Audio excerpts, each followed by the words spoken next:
지난주 수요일 날 이제 하나님은 어떤 존재신가를 남아 계신 우리 성도님과 함께 말씀을 나눴었는데, 오늘은 그 2부 순서입니다. 2부. 제가 거의 9년 만에 이제 선교지에서 이제 선교 사역 나가서 이제 5년, 한국에 5년 만에 이제 들어왔는데, 제가 수예배 때도 말씀드렸지만 제가 처음 예수님 대학 들어가서 이제 믿었을 때만 해도 그 당시 제가 이제 신앙생활 했던 그 교회 분위기가 예수님을 믿어서 거듭나서 구원받았으면 뭐 이유 불문하고 특별히 하나님이 막으시지 않으면 당연히 선교사로, 뭐 그게 전문인 선교사든 직업 선교사든 전임 선교사든 당연히 선교사로 나가는 걸로, 그런 분위기였습니다, 교회가. 그리고 만약에 그보다 조금 좀 헌신이 부족하다 그러면 선교사가 아니라 목사님으로 이렇게 남아서 그거보다도 더 좀 떨어진다 그러면 이제 장로님이나 권사님으로 교회에 남아서 열심히 이제 보내는 선교사로 기도하고 또 격려하고 후원하는 그런 분위기였습니다. 물론 뭐 그게 다는 아니지만 그래도 어쨌든 제가 전 예수님 믿고 나서 어떻게 나 같은 자를 하나님께서 구원하셨는가, 나는 그 감격이 너무나 크니까 어떻게 내 인생을, 뭐 짧은 인생인데 주님 오실 때까지 어떤 인생이 가치 있고 의미 있는 삶인가를 고민하게 되었고, 그래서 그때 이제 바로 예수 믿자마자 그냥 아무 생각 안 하고 그냥 주님, 제가 선교사로 주님 제 인생을 드리겠습니다.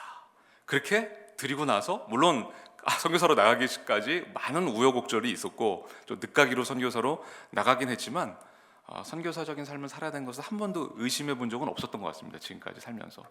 그런데 이제 이번에 9년 만에 이제 한국에 들어와서 이제 본국, 요즘은 안식년이라는, 선교사 안식년은 단어를 안 씁니다.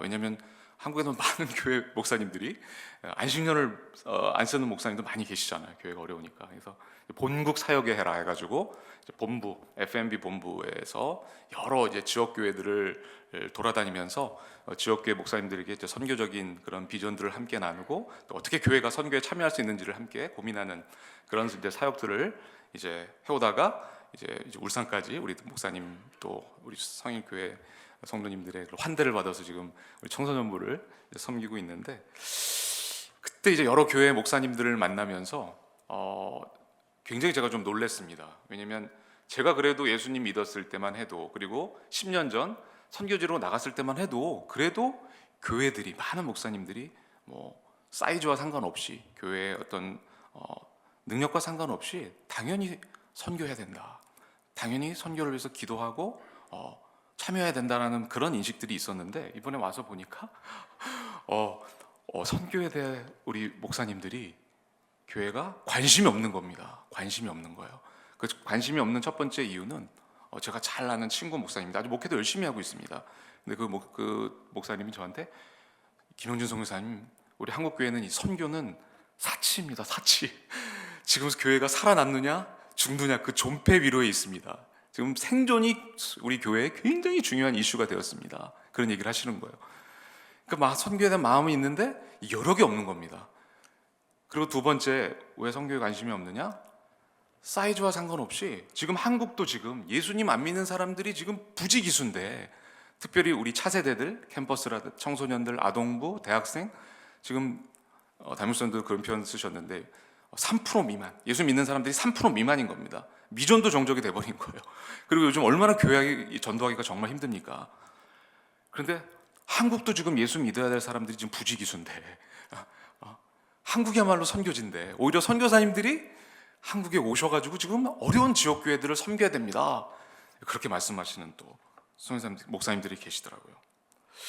이런 어려운 현실 가운데 놓여 있는 우리 한국의 지역 교회 또 목사님들에게 선교해야 됩니다, 그 당위성만으로는 이제 피부에 안 와닿는 겁니다. 이런 심각한 질문과 도전에 대해서 이것을 돌파할 수 있는 해답이 필요한데, 그리고 그 해답을 얻기 위해서는 결국은 이런 어려운 난관을 만날 때마다 우리는 어디로 돌아가야 됩니까? 기본으로 돌아가죠. 그런데 우리 하나님의 자녀들에게 있어서 기본이 무엇입니까? 당연히 기도와 말씀이죠. 기도와 말씀을 통해서, 성경을 통해서 도대체 하나님은 도대체 어떤 분이신가, 그리고 이 성경 신구약 전체를 통해서 이 하나님께서 도대체 무엇을 해오셨는가, 왜 우리에게 하나님의 이 기록된 성경의 말씀을 우리 자녀들에게 허락해 주셨는가? 굉장히 중요한 질문입니다.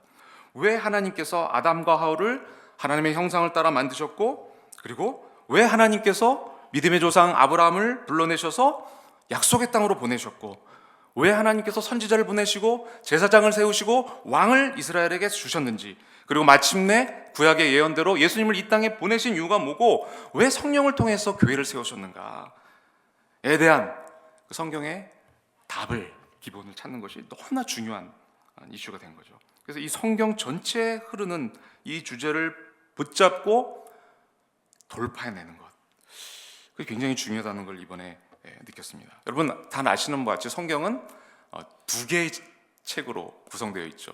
구약과 신약, 옛 언약과 새 언약으로 사실 구성되어 있습니다. 그래서 한마디로 성경은 뭐에 대한 내용이냐고 물어보시면 여러분들 잘 아실 것입니다. 구약은 인간의 몸으로 우리를 구원하러 오실 예수 그리스도에 대해서 다루고 있습니다. 그죠? 그리고 신약은 무엇을 다루고 있습니까? 구약의 약속대로 인간의 몸을 입고 우리를 구원하러 오실 이 땅에 오신 예수 그리스도, 그죠? 그리고 마침내 이 땅의 왕으로 통치자로 다시 오실 예수 그리스도, 이 두 가지가 성경의 신구약의 가장 중요한 주제라는 것은 여러분들 아마 잘 아실 겁니다. 예수님께서 2000년 전에 구약의 예언대로 인간의 몸을 입고 이 땅에 오셨습니다. 그런데 예수님 처음 오셨을 때는 예수님이 오셨다는 것을 목격한 사람이 얼마 되지 않았습니다. 마리아와 요셉, 그리고 목동들, 그리고 동방박사, 요 소수의 사람만이 예수님이 성경의 예언대로 오시는 것을 목격을 했습니다. 그런데 구약과 신약 전체를 통해서 예수님께서 이 땅의 왕으로 다시 오실 것인데, 그때는요 단지 소수의 사람만 그분의 오심을 목격하는 것이 아니고 한 명도 예외 없이, 어린아이부터 남녀노소 상관없이, 예수님을 믿는 사람이나 안 믿는 사람이나 불교조나 이슬람교도나 상관없이 모든 사람들이 예수님이 다시 오실 것을 목격하게 될 것이다. 그때 오실 예수 그리스도는 어린 양으로 오신 예수 그리스도가 아니라 유다의 사자, 심판자이시고 만왕의 왕, 우주의 창조자로서 이 땅에 다시 오실 것을 모든 사람이 한 명도 예외 없이 목격하게 될 것이다는 것이 바로 예수님의 다시 오심에 대한 중요한 메시지 아닙니까? 그게 구약과 신약 전체를 통해서 나타나고 있습니다. 그죠? 그래서 이런 예수님의 다시 오심은 어쩌면 예수님이 2000년에 오신 것에 대해서 모르는 사람이 없을 것입니다. 그런데 안타깝게도 다시 오실 예수 그리스도에 대해서 이것에 대해서 많은 교회들이 관심을 못 갖는 것 같습니다. 예수님이 그렇다면 다시 오시는 것에 대한 이 갈망, 이 소원함, 이것이 제가 봤을 때 우리 교회가 회복돼야 될 가장 중요한 이제 주제이기도 한데요. 만약에 신랑 되신 예수님께서 다시 오실 것을 기대하고 염원한다면 교회는 어떻게 되겠습니까? 준비하겠죠. 신랑 되신 주님의 오심을 아마 준비하게 될 것입니다. 여러분, 우리가 예수님을 믿고 나서 열심히 신앙생활하고 교회 생활하고 봉사하고 훈련받는 이유가 무엇입니까? 예수 그리스도의 인격을 닮아가기 위함이죠. 그리스도를 닮아가기 위함입니다. 그렇다면 왜 우리가 예수 그리스도의 인격을, 왜 그분을 닮아가야 됩니까? 성경은 우리에게 이렇게 얘기해주고 있습니다. 왜냐하면 우리를 신부 삼아주신 신랑 되신 주님께서 반드시 우리와 결혼하기 위해서, 우리와 결혼하고 이곳에 영원히 거하기 위해서 다시 오시기 때문에, 그죠? 그것이 우리가 열심히 예수님 믿고 소위 이제 꽃단장이라고 하는 신부들이 열심히 꽃단장한 이유가 바로 신랑과 결혼해서 그날을 꿈꾸면서 열심히 준비하는 건 아닙니까? 우리 교회도 예수님 믿고 열심히 신앙생활하고 열심히 훈련받고 열심히 봉사하는 이유는, 그 목표는 그겁니다. 주님이, 우리의 신랑 되신 주님이 다시 오시는, 우리가 가정주부로서 또 직장인으로서 학생으로서 왜 우리가 열심히 최선을 다해서 살아야 됩니까? 그분이 다시 오시기 때문에, 그분이 다시 오심을 준비하기 때문에 그래서 우리가 열심히 직장인으로서, 학생으로서, 가정주부로서 열심히 살아가는 건 아닙니까? 자, 그러면 근데 만약에 신부된 교회가, 성도가 자신과 결혼해서 영원히 이 땅에 오실 그 신랑에 오시는 것에 대해서 전혀 관심이 없다, 그럼 어떤 일이 벌어지겠습니까? 신부에게 예수님께서 열처녀 비유해서 말씀하셨죠. 열처녀가 신랑이 더디 오니까 신랑의 오는 것에 대해 기대감이 없어져 버린 겁니다. 그러니까 어떤 일이 벌어졌어요? 신부가 열처녀 신부가 예외 없이 모두 다 잠에 떨어졌습니다. 여러분, 신부가 신랑이 오는 것에 대한 기대감이 없게 되면 신부는 어떻게 해요? 매너리즘에 빠지는 겁니다. 안이함에 빠지는 겁니다. 그래서 잠자기 시작합니다. 아니면 그 외로움에 못 이겨서 다른 외간 남자의 한눈을 팔게 되는 그런 일이 벌어지게 됩니다. 예외가 없습니다. 여러분, 우리 한국 교회가 다시 잠에서 깨어나서 다시 주님이 원하시는 것에 우리의 마음을 집중하기 위해서는 이렇게 신랑 되신 예수 그리스도가 이 땅에 다시 오신다라는 이 종말론적인 신앙을 반드시 회복해야 됩니다. 그리고 이 신랑 되신 예수님께서 다시 오시는 이 종말론적인 신학이 회복이 되면요, 누가 시키지 않아도 열심히 그분의 오신 그 신랑 되신 주님을 맞이하기 위해서 열심히 성도들이 교회가 꽃단장을 하게 됩니다. 열심히 신앙생활을 하게 됩니다. 그리고 그분이 속히 다시 오실 수 있도록 복음을 전하러 땅끝까지 가지 않겠습니까? 여러분, 성경에서 예수님께 신랑 되신 주님께서 반드시 다시 오신다라고 말씀을 하셨는데 유일하게 다시 오실 그 조건을 말씀하신 그런 말씀이 있습니다. 유일하게 성경에서 언제 그분이 다시 오실 것이다. 물론 그 때와 시를 얘기하게 되면 그 사람은 어떻게 되면 이단이 되는 겁니다. 사이비가 되는 겁니다. 그런데 유일하게 성경에서 신랑 되신 주님께서 언제 오시냐, 그것을 말씀하신 대목이 있습니다. 그게 뭐냐면 바로 마태복음 24장 말씀인데요, 오늘 읽지 않았지만 한번 24장을 한번 보도록 하겠습니다. 마태복음 24장 14절 우리 함께 한 목소리로 봉독하도록 하겠습니다. 시작.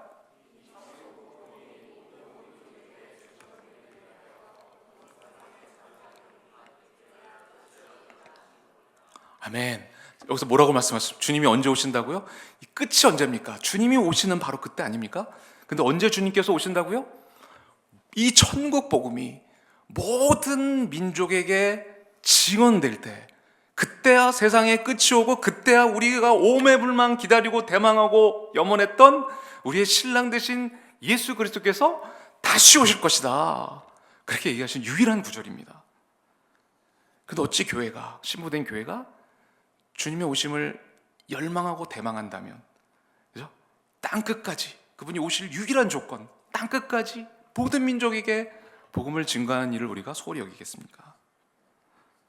여러분, 또 하나, 왜 하나님의 자녀들, 그분의 거룩한 신부인 교회가 왜 선교해야 됩니까?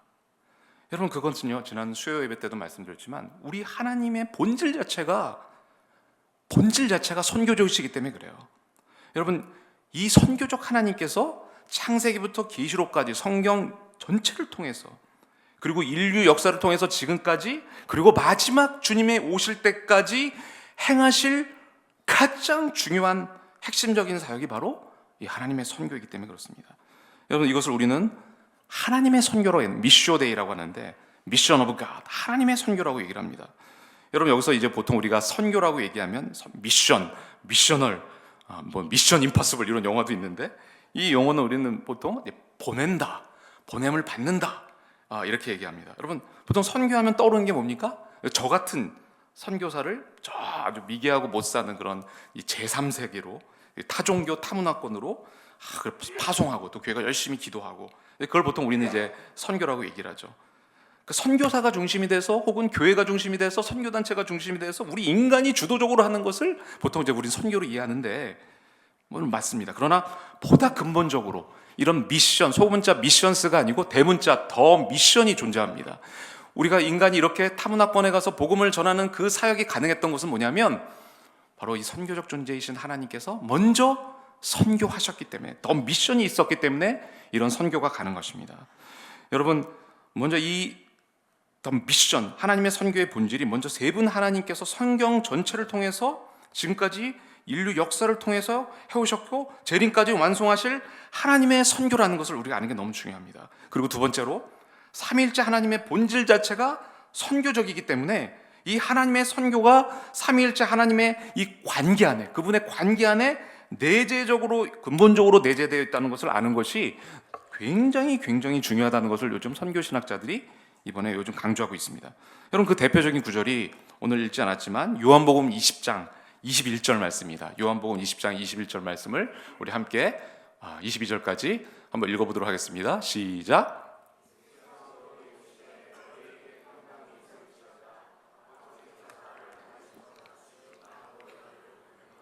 이 말씀을 하시고 그들을 향하여 숨을 내쉬며 이르시되 성령을 받으라. 여러분, 이것은 예수님께서 죽으시고 부활하신 다음에 제자들에게 나타나서 하신 명령과 말씀입니다. 너에게 평강을 쓸지어다. 아버지 하나님께서 나를 보내신 것 같이. 이게 바로 하나님의 성경입니다. 더 미션입니다. 대문자 더 미션, 하나님의 성경입니다. 그렇기 때문에 나도 너희를 부활해서 너희 눈앞에 나타난 내가 너희가 누굽니까? 제자들, 교회를 보내더라. 우리의 선교가 나오는 거죠. 그리고 이 말씀을 하시고 22절에 보니까 그들을 향하여 숨을 내쉬며 성령을 받으라. 여러분, 예수님께서 하나님이 당신을 보내신 것처럼 제자들을, 교회들을 세상 속으로 보내시는데 그 사명을 감당하기 위해서 숨을 내쉬며 그들에게 이 숨을 허락하십니다. 이 숨이 여러분이 어디서 많이 들어본 글 줄 아닙니까? 숨을 내보내십니다. 이 숨이 뭡니까? 성령이죠. 이게 여러분 어디 많이 들어보지 않으셨어요? 어디에 등장합니까? 창세기 2장 7절. 창세기 2장 7절. 사람을 흙으로 사람을 만드시고, 여호와 하나님, 창세기 2장 7절을 한번 보겠습니다. 여호와 하나님이 땅의 흙으로 사람을 지으시고 생기를 그 코에 불어넣으시니 사람이 생명이 돼. 이 생기가 여러분 히브리 언어로 네피시 혹은 루하, 이게 뭡니까? 하나님의 숨이라는 얘기인데 성령입니다. 성령을 얘기합니다. 그 성령을 흙으로 지은 인간의 코에 불어넣으시는데, 그래서 그 결과적으로 사람이 생명, 똑같은 생명, 네피시, 루하우, 살아있는 영이 되니라. 여러분, 하나님께서 당신의 성령을, 하나님의 영을 아담 안에 여기서 하나님의 선교가 나옵니다. 또 하나님이 당신의 성령을 아담에게 보내심으로 말미암아 티끌에 불과한 인간이 생명, 살아있는 영적 존재로 창조될 수 있었습니다. 여러분, 하나님께서 우주를 창조하시고 인간이 거할 에덴을 창조하신 다음에 인간을 만드신 것도 하나님의 미션, 하나님의 이 생명을 보내신 것이 있었기 때문에 우리가 이렇게 영적인 존재가 된 것입니다. 그리고 오늘 읽었던 이 요한일서 4장 8절에 사도 요한은 이렇게 우리에게 권면합니다. 4장 8절 뭐라고 얘기합니까? 함께 한 목소리 봉독하겠습니다. 사랑하지 아니한 자는 하나님을 알지 못하나니 이는 하나님은 사랑이심이라. 하나님의 아가페, 여기 사랑은 아가페인데요, 하나님의 본질 자체가 아가페 사랑인데, 여러분, 이 사랑이 성립이 되려면, 이 사랑의 의미가 있으려면 반드시 사랑을 주고받는 대상이 있어야겠죠. 여러분, 사랑할 대상이 없으면 그건 나르시즘이 돼버리는 겁니다. 천상천하 유호독전이 되는 겁니다. 하나님 본질 자체가 아가페 사랑이신데 반드시 전제되는 건 뭐냐면 사랑을 주고받을 대상이 있어야 된다는 얘기입니다. 그런데 하나님의 사랑의 첫 대상이 누구였어요? 여러분, 아담과 하와? 사람이 아니었어요. 여러분, 창세기 1장 26절을 보십시오. 1장 26절에 뭐라고 얘기하냐면 하나님이 이르시되 우리의 형상을 따라 우리의 모양대로 우리가 사람을 만들고. 여러분, 여기서 재밌는 표현이 나옵니다. 나의 형상이 아니라 우리의 형상이라는 표현을 씁니다. 여러분, 이 우리가 누굽니까? 여러분, 우리가 누구예요? 바로 세 분이시면서 한 분이신 삼위일체 하나님. 여러분, 하나님께서 아담과 하와를 만들기 전에 하나님의 이 사랑의 관계의 원조가 누구냐면 세 분이시며 한 분이신 하나님이십니다. 여러분, 많은 신학자들이 이 삼위일체를 어떻게든지 설명을 하려고 하는데 이게 설명할 방법이 없는 거예요. 너무 신비한. 그래서 여러분, 이슬람에서는요, 이 삼위일체를 인정하지 않습니다. 어떻게 하나님이 한 분이면 한 분이고 세 분이면 세 분이지? 하나님이 성육신 하셨다는 것도 이걸 이단이라고 생각하고 세 분이시면서 한 분이라는 것을 받아들이질 못합니다. 그래도 놀랍게도 성경은 우리에게 하나님은 세 분이시고 한 분이라고 얘기합니다. 이걸 어떻게 설명을 할 수 있습니까? 근데 많은 신학자들이 이거를 인간이 이해할 수 있는 수준으로 비유로 얘기를 하는데 그것은 관계로 설명합니다. 관계. 세 분 하나님이 얼마나 사랑하셨는지 그분은 한 몸을 이루셨다, 하나 되셨다라고 표현을 합니다. 너무나 완전하고 완벽한 아가페적 사랑의 관계로 말미암아 하나 되셨다라고 표현합니다. 사실 여러분, 하나님은 완전하시고 자존하시고 자족하신 분이기 때문에 굳이 인간을 만드실 필요가 없으셨습니다. 스스로 만족하시고 스스로 자족하시고. 그런데 왜 하나님께서 우리 인간을 만드셨습니까? 그것은 제가 지난주 수요 예배 때 했으니까 한번 보시고, 왜 하나님께서 하나님의 형상을 따라서 성령을 보내주심으로 인간을 생명, 살아있는 영적 존재로 만들으셨는가?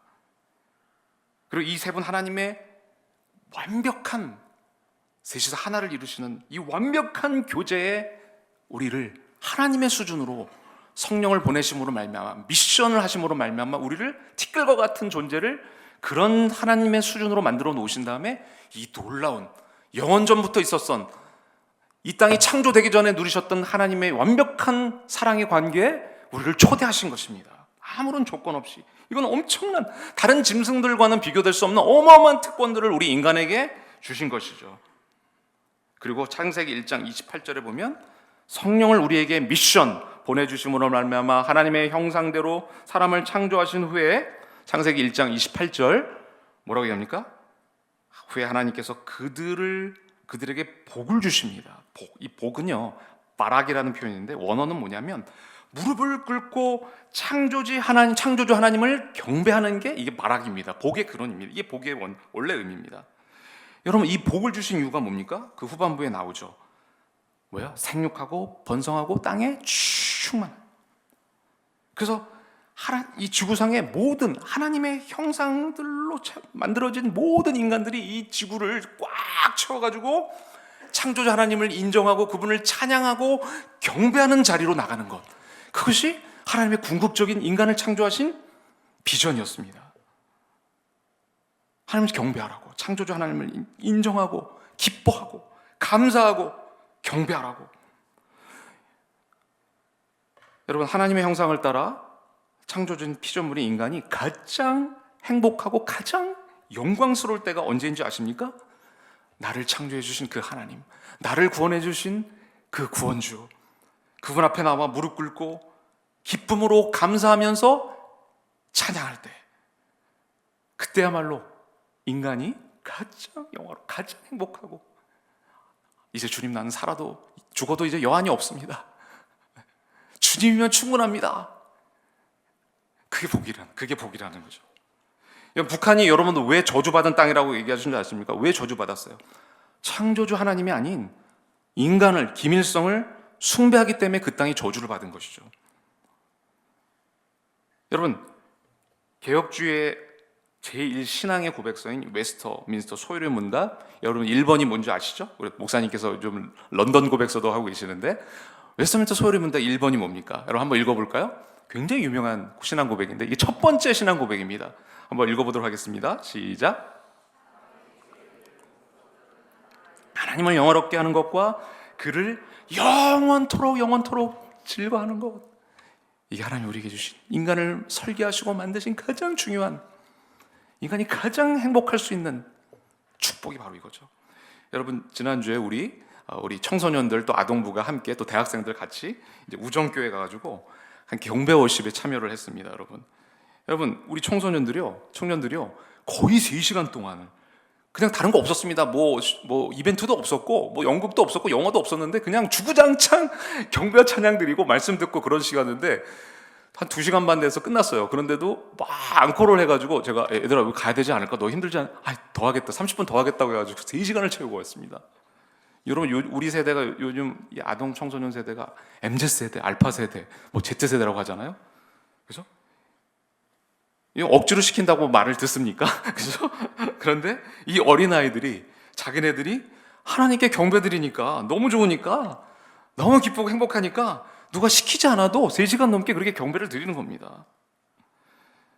여러분 처음 하나님께서 사람을 창조하실 때 너무나 안타깝게 아담과 하와가 사탄과 야합해서 자기의 신랑 되신 예수 그리스도 하나님을 버리고 사탄과 바람 피우고 하나님께 반역자가 돼서 하나님의 가슴에 대못을 박았습니다.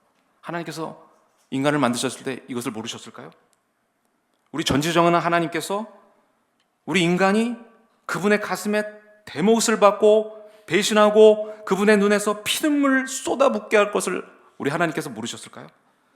다 아셨습니다. 그럼에도 우리를 기꺼이 하나님의 형상으로 성령을 주셔서 내가 하나님을 반역할 수도 있고 하나님께를 경배할 수 있는 그 선택, 그 자유의지를 가진 존재로 창조하셨습니다. 하나님의 형상을 따라서 우리를 사람으로 만드셨는데 그 하나님의 형상의 가장 중요한 본질은 바로 이 자유의지거든요. 하나님을 반역할 수도 있고 경배할 수도 있고, 반역하고 하나님의 가슴에 대못을 받을 수 있음에도 불구하고, 그것을 아셨음에도 불구하고 하나님은 성령을 주셔서 그런 자유선택을, 자유의지를 발휘할 수 있는 존재로 우리를 만드셨습니다. 그래서 결국 그들 반역을 했죠. 실패했습니다. 그런데 놀랍게도 우리 하나님께서는 그런 타락한 그들을 마귀의 노예가 돼서 비참하게 죄의 종로로 타다가 영원한 심판과 멸망을 받을 수밖에 없는 그런 우리를 다시 하나님께서 회복하실 계획을 우리 인간을 만드셨을 때 세우셨을까요? 안 세우셨을까요? 아이고, 내가 인간이 이렇게 될 줄 몰랐는데, 그러지 않으셨다는 겁니다. 하나님은 그것을 다 아시고 우리를 구원해 주실 대안을 마련하셨죠. 그래서 구약에 보면요, 인간이 노아의 심판 이후에도 정신 못 차리고 하나님을 반역해서 우상을 숭배하서, 우상 숭배는 결국 자기 숭배입니다. 자기의 탐욕을 숭배하는 겁니다. 바벨탑을 쌓습니다. 그리고 그들을 해트리시고 마지막 하나님이 아브라함을 부르셔서 본토 친척 아비집을 떠나서 가나안으로 미션 보내십니다. 그리고 그가 복의 근원이 돼서 결국 우상 숭배하는 수많은 이교도들, 우리 한민족을 포함해서 열방이 결국 놀라운 복, 하나님께서 아브라함을 복의 근원으로 부르셨잖아요. 이 복이 뭡니까? 우리 하나님을 창조주로 인정하고 그분의 사랑에 굴복해서 그분을 인정하고 경배하는 그 복에 모두 참여할 것이라고 우리 주님께서 약속하십니다.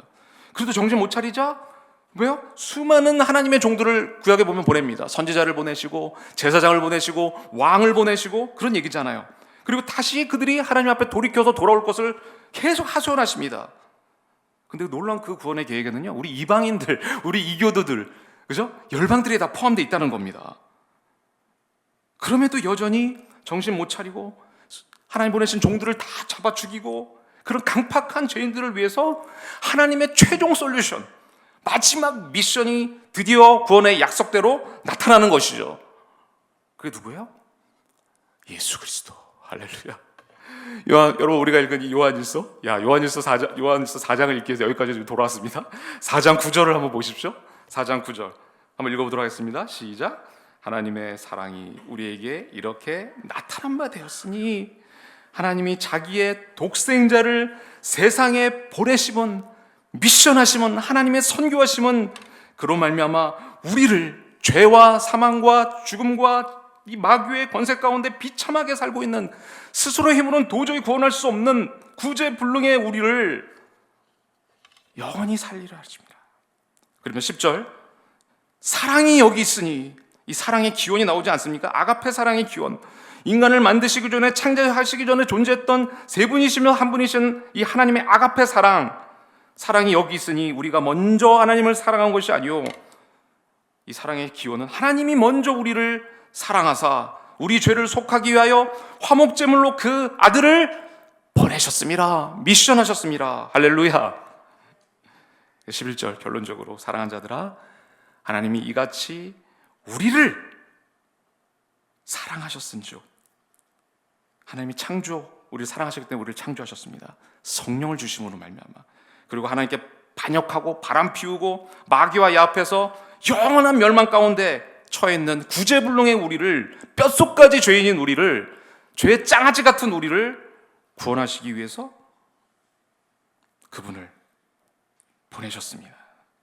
그래서 우리도 서로 그분의 형상이 회복된 자로서, 그분의 제자로서, 거룩한 주님의 신부로서, 자녀로서, 그리스도의 사신으로서, 대사로서 서로 사랑함으로 우리 자신도 주고 믿지 않는 자들을 향해, 열방을 향해 나가는 것입니다. 여러분, 우리 교회가 최우선적으로 해야 될 사명이 무엇입니까? 창세전에, 이 우주가 만들어지기 전에 시작되었던 바로 이 하나님의 선교에 동참하는 것이죠.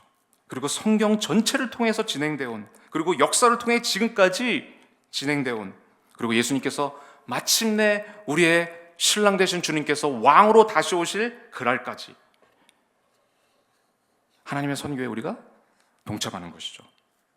그래서 마태복음 28장 19절에 우리 주님께서 마지막 이제 하늘로 승천하시기 직전에 제자들에게 우리에게 이렇게 명령하십니다. 마태복음 28장 우리 19절 20절 함께 읽도록 하겠습니다. 시작. 그러므로 너희는 가서 모든 민족을 제자로 삼아 아버지와 아들과 성령의 이름으로 침례를 베풀고 내가 너에게 분부한 모든 것을 가르쳐 지키게 하라. 볼지어다 내가 세상 끝날까지 너희와 항상 함께 하리라. 또 사도행전 1장 8절 이렇게 얘기하셨습니다. 뭐요? 시작. 오직 성령이 너에게 임하시면 너희가 권능을 받고 예루살렘과 온 유대와 사마리아 땅끝까지 이르러 내 증인이 되리라. 성령을 우리에게 주심으로 말미암아 파괴되어지고 깨어지고 단절되었던 하나님 아버지의 관계가 회복된 이후에 뭐예요? 권능을 받고 땅끝까지 이르러 내 증인이 되라. 여러분, 그래서 우리 거룩한 신부인 우리 교회가 이 성경 전체를 흐르는 선교적 존재이신 삼위일체 하나님의 선교에 기꺼이 동참하게 될 때 그래서 마침내 땅끝까지 가서 복음을 전하면 역사의 끝에서 최종적으로 어떤 일이 벌어집니까? 그게 요한계시록 7장 9절에 나와 있죠. 이게 성경의 결론입니다. 성경 전체 최고 절정이고 이것을 통해서 역사가 막을 내리고 영원한 하나님 나라가 시작이 되는데 마지막 성경의 결론, 절정이 무엇입니까? 요한계시록 7장 9절이죠. 요한계시록 7장 9절 한번 읽도록 하겠습니다. 결론적으로 시작. 이일 후에 내가 보니 각 나라와 족속과 백성과 방언에서 아무도 능히 셀 수 없는 큰 무리가 나옵니다. 모든 열방과 민족과 백성과 방언들이 나오게 됩니다. 마지막 때 왜 나옵니까? 계속 읽겠습니다. 흰옷을 입고 손에 종려가지를 들고 보좌 앞과 어린 양 앞에 서서 큰 소리로 외쳐 이르되 구원하심이 보좌에 앉으신 우리 하나님과 어린 양에게 있도다 하니 11절 보좌 앞에 엎드려 얼굴을 대고 하나님께 경배하여 할렐루야. 이 하나님이 인간을 창조해 주셨던 이 복, 무릎 꿇고 하나님을 창조주로 인정하고 구원자로 인정하고 그분을 기쁨과 감사로 경배하는 그 복이 마침내 마지막 역사의 끝에서 성취되는, 아담과 하와를 하나님의 형상으로 창조하셔서 그 아가페 사랑에 끼워주시고 주셨던 바로 그 복, 마침내 역사의 끝에서 그분이 재림하실 때 모든 민족에게도 성취되면서 그리고 신랑 되신 그분과 우리가 하나로 연합되어서 이제 눈물도 고통도 질병도 죽음도 없는 영생을 누리는 것. 그러면서 성경은 대단원의 막을 내리는 겁니다. 네, 말씀의 결론을 냈겠습니다. 여러분, 처음 질문. 이런 어려운 한국의 교회 현실 속에서도 생존이 이슈가 되어버린 이 현실 속에도 그럼에도 우리 교회는 선교해야 됩니까? 주님께서 티끌과 같은 소망 없는 우리를 당신을 보내심으로 미션 해주심으로 구원하신 이유가 무엇입니까? 우리 교회가 주님의 몸된 교회가 존재하는 이유가 무엇입니까? 그분이 핏값으로 성령을 주심으로 교회를 세우신 이유가 무엇입니까? 여러분, 제가 한국에 와서 이런 일이 일어날 줄 몰랐는데 대통령이 선교지에 있을 때 한번 탄핵되시고 이번에 또 탄핵이 됐는데 좌우를 떠나서 한국 교회가 굉장히 어려움 가운데 있습니다. 그래서 굉장히 가슴 아프고 그것을 위해서 함께 기도하고 있는데 그럼에도 불구하고 하나님의 이 놀라운 구원의 계획이 반드시 이루어질 것입니다. 우리 인간의 어떠함과 상관없이 하나님의 이 최종 비전은 반드시 이루어질 것입니다. 하나님의 선교에 우리 동참하시는 사랑하는 우리 성일교회 되기를 주님의 이름으로 축원하겠습니다. 같이 기도하겠습니다.